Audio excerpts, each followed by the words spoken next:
I saw someone say recently that Oxford study is only a thing because Asian guys cannot pull white women. And it was immediately met with retorts of, no, it's about self-hating Asian women fetishizing white men. And while it is true that Oxford study kind of centers Asian women, I think it really is about Asian men. Or it should call into question what is going on with Asian men and white women. As you know, the Oxford study is not a real study. The reason it's become popularized is because it does reflect very real interracial marriage trends in the United States.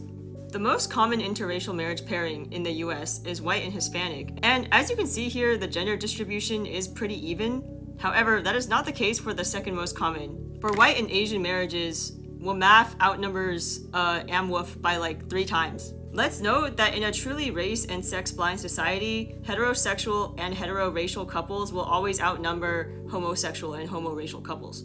Let's take 2 Asian people and 2 white people. There are 2 possible mixed race couples, but there's only 1 white couple and 1 Asian couple that's possible, assuming everyone is heterosexual, and I'm doing that because that would be the majority of these marriages. And this is one reason why bi women often end up with a man. Given 2 men and 2 women, and they're all bi, you have 2 possible straight couplings, 1 gay coupling, and 1 lesbian coupling. Now factor in heteronormity, of course you're going to get this bi women dating guy epidemic. From the purely numbers standpoint, she is twice as likely to end up with a guy than a girl.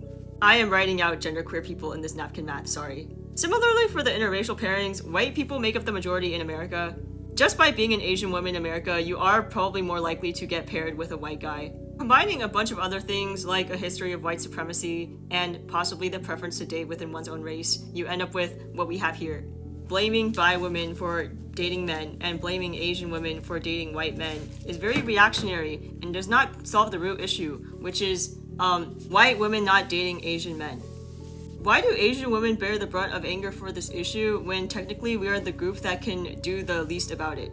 We are not white women, nor are we related to white women, nor are we Asian men. And the answer is because getting mad at white women for not wanting to date you is rapey. And no one wants to be like that.